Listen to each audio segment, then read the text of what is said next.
आता ते मला द्या. काय येतंय का ऐकू? सिंबांचा बाबा मी केलेल्या कामामुळे मोठी माने आज पुरणपोळी करायचं ठरवलंय. अरे वा पुरणपोळी बनवलीये आणि त्यातली एक पुरणपोळी अमोलनं संपवलीये. आम्हाला सोडून? मा अगं तेच केली फक्त अजून खूप खाणार आहे मी. काय रे दिव्या?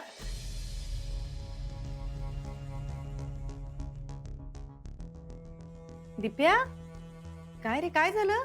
इथे मोनाचा चेहरा का पडलाय? तू परत काही बोललास का तिला? काय झालं दीप्या? आजी मोनाला एका अनोळखी नंबरवरनं कॉल आलता. त्यांनी हिच्याकडनं कार्डचा नंबर आणि OTP घेतलाय. काय?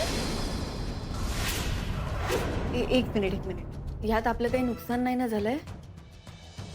अगं त्या अकाउंटवरचे माझ्या सेव्हिंग मधले 2 लाख रुपये गेलेत.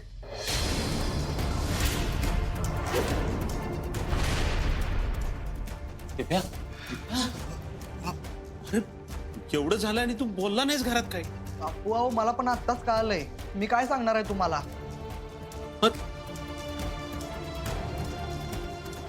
बाप रे दिप्या, अरे हा सायबर क्राईमचा प्रकार आहे. आपण फिशिंग म्हणू शकतो याला. मोना अगं पण तू कशी काय अडकलीस यात?